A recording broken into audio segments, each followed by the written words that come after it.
fuel tank cover ng 175.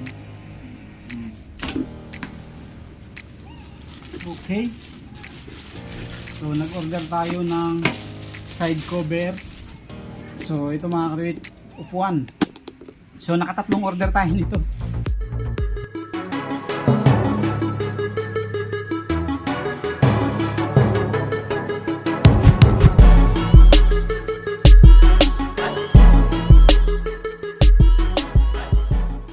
Yo, what's up mga ka-duit? Ayan, good morning po sa inyong lahat. Maraming salamat sa inyong patuloy suporta at panonood sa ating mga video. So mayroon naman tayo unbox. Ayan, bali 5 parcel na in-order natin sa online dahil talagang pahirapan ng pyesa ng Barako dito. Yung mga pyesa ng Barako ay sa online pa natin ino-order. So yung dalawang supplier natin, bali 3. So wala talaga silang pyesa ng Barako, limited lang. Karamihan talaga mga pan-TMX, pang-Rusi. Kasi yun yung karamihan ditong mga motor eh. Kumbaga kung alin yung may pinakamaraming mga nabibiling pyesa o pwedeng mabiling pyesa, yun yung inaano nila, sinusupply nila o ini-stock nila. So yung Barako limited lang. Ang nakuha lang nating pyesa yata ng Barako sa kanila ay yung rim lang. Universal lang. So lahat talaga online na natin binili. So yan, meron tayong mga pinamili rito. Umpisahan natin, bali 5 to. 3 maliliit, 2 malaki. Ayan, ano ba naman yung 2 malaki na yan? So start tayo, meron tayong maliit. Ito maliit.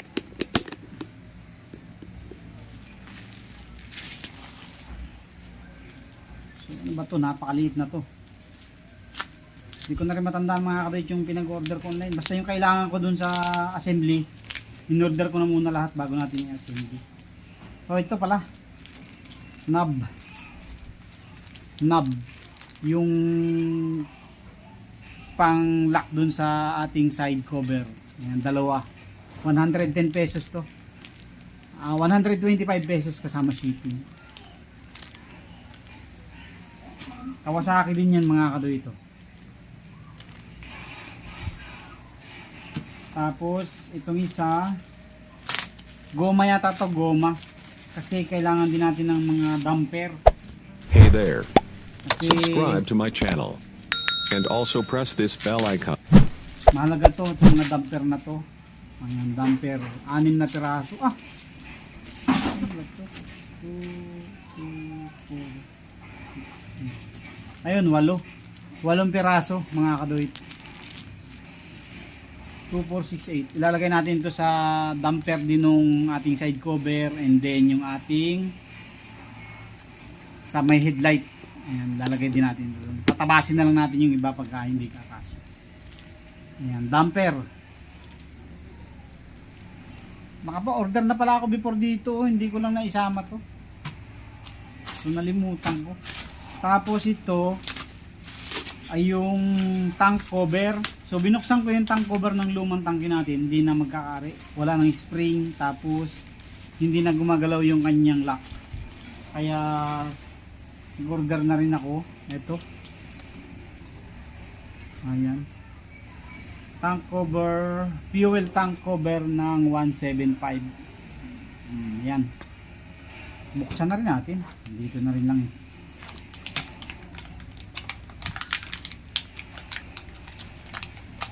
Ibubuksan na rin lang naman natin yan pag dumating yung tangke. So nga pala, nag-order na ng tangke. Yun yung pinakahuling in-order natin. Wala pa, dapat kahapon din yun. Ewan ko ba't hindi na-deliver. So ngayon, baka ngayon siya i-deliver.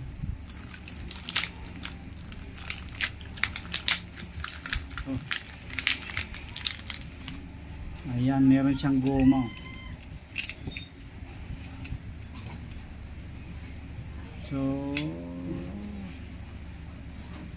So far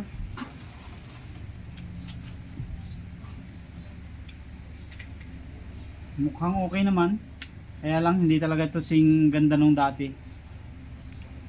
Ayan o, itong lock nya pwede natin kahuyan to kung sakali man. Mas maganda pa yung original na nandun. Pwede natin kahuyan yung spring nito kung sakaling hindi magkakaari ng ano. Ito. Ayan. Okay. So ito yung tank cover. Tapos unahin na muna natin itong isang malaki. Ito.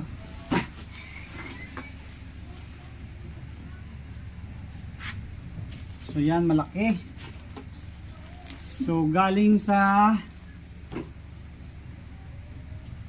ano bang ano ito? Ano bang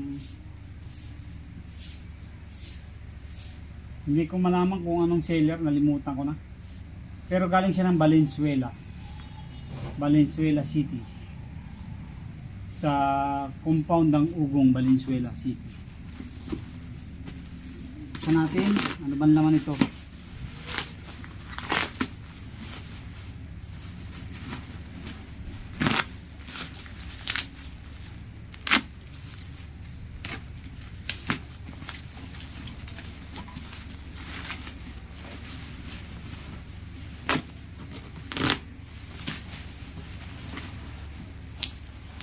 Ayan.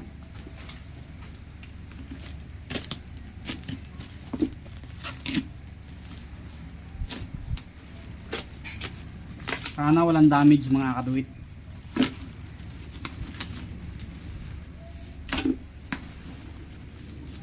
Okay. So nag-order tayo ng side cover.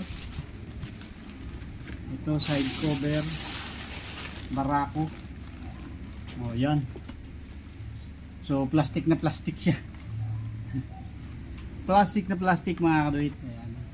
So, ito lang nakayanan natin. Tsaka na tayo mag-order ng maganda-gandang klase. So, yung knob kanina dito natin siya gagamitin. Ayan, dalawa. So far, okay naman. Wala naman damage yung kanyang mga lock. Walang crack. And then ito yung mga lock na yan, importante yan. Tapos to, hindi siya bingot, hindi siya bingaw. Okay, so dalawang piraso. Ngayon natin isilip. Tapos yung sticker niya, oh, ako electric start pa, hindi naman tayo electric start. Hindi ko alam kung ilalagay ko pa ito. Wala na kasing ma-order nung yung dating ano. Ang mahal kasi ng isa nung original mga kaduit. Nasa 400 ang isa. Ay wala na tayong budget. Hindi na kakayanin ng budget natin pag sinunod natin lahat. Tapos umorder na rin tayo ng bagong foot brake. Kasi yung foot brake na natin, yung nandyan ay ano na, bangas-bangas na, tapos puro welding na. Kaya nag-order na tayo ng bago. Ayan. Ganda, oh. Solid pala ang sa Barako. Hindi katulad sa iba na ano to, tubo lang, tubo. Mura lang to mga katoy, 85 pesos lang to. 85 pesos ang mura, oh.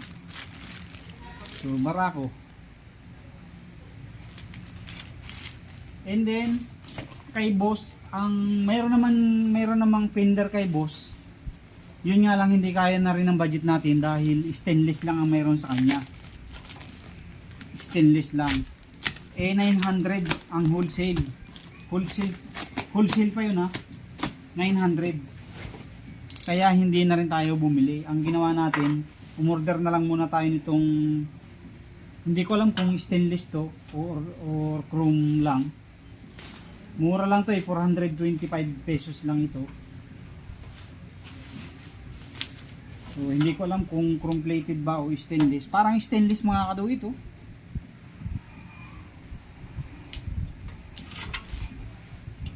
Ayan, oh, ganda, oh. Maganda naman siya mga kadaw.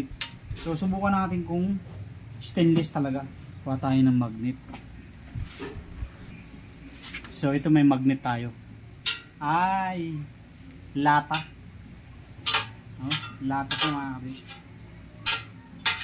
So okay lang kasi mura lang naman siya, 425 pesos. Kung sakali man nakakalawangin, pipinturahan na lang natin. Ibabaw at ilalim. Mas maganda siguro kung ano, no, bugahan ko na tong ilalim, no, bago natin ikabit, no. bugahan ko na, ano, lagyan ko lang ng tape dito paikot, tapos bugahan ko na to para hindi na siya kalawangin, no?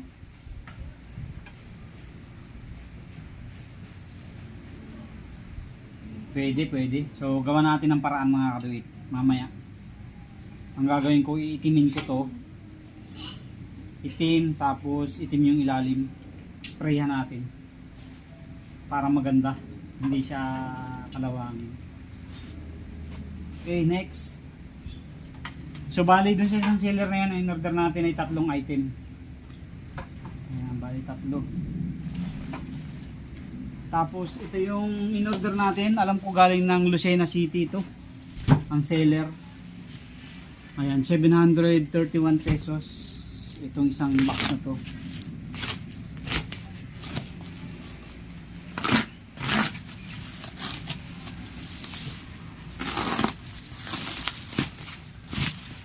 So, minessage ko yung ano ito. Mabait yung seller nito mga kaduit. Minessage ko siya na baka pwedeng i-double check, tapos kung fit ba sa barako. So, hindi natin sure kung tunay ba talaga.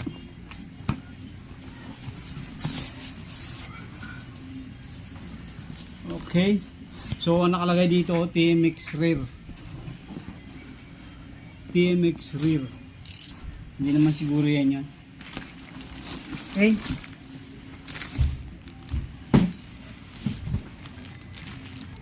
So, ito mga kaduit, upuan. So, nakatatlong order tayo nito. Yung unang order natin, kinancel ni LZY ba yun? LZY na seller. Tapos, nag-order ulit ako, kinancel na naman nila. Sayang, yung dalawang order ko sa kanila, 1.4 yung babayaran ko sana. So, kaya umabot tayo ng almost 2 weeks sa pag-aantay nito. So, maraming nag-review nito. Pag bumibili kasi ako sa online, tinitingnan ko yung mga review. Mayroon kasi mga upuan na sabi nila sobrang lalambot daw ng foam. Yung tipong pag inupuan mo parang bumabagsak siya. Tapos mayroon nagsabi meron daw may karton daw. So ito okay oh. Maganda oh. Tapos yun daw itong plastic malutong. So, I think malutong nga ito. Kasi hindi siya kulay puti. Yung original kasi nito, alam ko kulay puti ang kulay ng plastic na ilalim. Maganda naman yung yari niya. Pati yung tacker, oh, maganda. Yung foam niya, okay naman, oh. Maganda naman siya. So, malalaan natin kung okay ito, magiging fit ito dun sa ating upuan. So, yun lang mga kaduit. Bali ang in-order natin, upuan, tapalodo, goma, yung apakan, and then yung side cover, tapos knob, ano pa ba isa? Knob, tsaka yung cover ng tangke. Ayan. So, yun mga kaduit yung ating mga in-order. So thank you. Maraming salamat po sa inyong patuloy na suporta at panonood sa ating mga video. God bless po sa inyong lahat. Yun na lang tangke hinihintay natin ngayon. Nasa Tansa hub na. Na-check ko kayo ng umaga. So i-deliver na yun ngayon o kaya bukas. So Sabado naman ngayon. Bukas Linggo wala tayong pasok kaya marireceive na natin yun. So ngayon hindi pa ako mag-a-assemble ngayon. Bukas na ako mag-a-assemble. Ang gagawin ko ngayon, ipipix ko muna lahat ng mga kailangang i-fix. Yung ating rayos at saka gulong, rim at gulong, ikakabit ko na. Tapos yung natitira kong pipinturahan, yung parilya at saka yung plate holder, hindi ko pa napinturahan, pipinturahan ko ng bago. And then, ano pa ba? Magkakabit ako ng ball race sa T-post, yan. Tapos yung ating mga for cleaning na plastic cover, yung mga accessories, lilinisan na rin natin. Ayan. Ito pala, naka-ready na rin to. Pinturado na lahat to mga kabit. Yung mga bracket, itong upo, itong apakan, putres, manibela. Hindi na muna ako bumili ng bagong manibela. Bibili sana ako ng stainless. Kaso wala na, hindi na kaya ng budget natin. So bali, ang total na ng nagastos natin dito ay almost 22,000 na. Nabigla rin ako, napabigla rin tayo sa nagastos natin. Alam ko may kulang pa dyan. Once na na-assemble natin yan, alam ko may kukulangin pa dyan. Meron pang hindi napasama sa ating mga nalista. Katulad ng busina, side mirror, wala pa tayo. Ano pa ba? So basta meron pa yan. Pero yung mga kakulangan na yon, since hindi naman natin ipapamasada yan, sa mga susunod na lang siguro kasi wala na. Ubus na yung budget natin. Ang budget natin ay 14,000. So abonado na tayo ng almost ilan na ang abonado natin? Almost 22,000 na nagastos natin eh. Abonado na tayo ng 8,000. Pero ganun pa man ay ito naman ay napakahalaga sa atin at magagamit ulit natin to. Gusto kong ngayon nga nag-iisip ako na gusto kong bumili ng magandang sidecar na semi-stainless kung may makikita tayo na second hand na binibenta para makamura tayo. Kasi kung brand new ang bibili natin sidecar, mahal. Ayan, mahal. Kaya nag-iisip ako ngayon kung itutudo ko na ba o itatambay ko na lang muna pagkatapos nating mabuo. Gagamit-gamitin na lang natin. Meron naman kaming gusto sanang kuhanin dito na sidecar. Mura lang binibenta ng tropa. Wala pang 3,000. I-repair na lang sana namin. Pero hindi ko sure. Nagdadalawang isip ako ngayon. Parang gusto ko bago na or yung medyo maayos-ayos. So bahala na. Thank you very much po. God bless po sa inyo lahat. Thank you. Shout out po sa inyong lahat.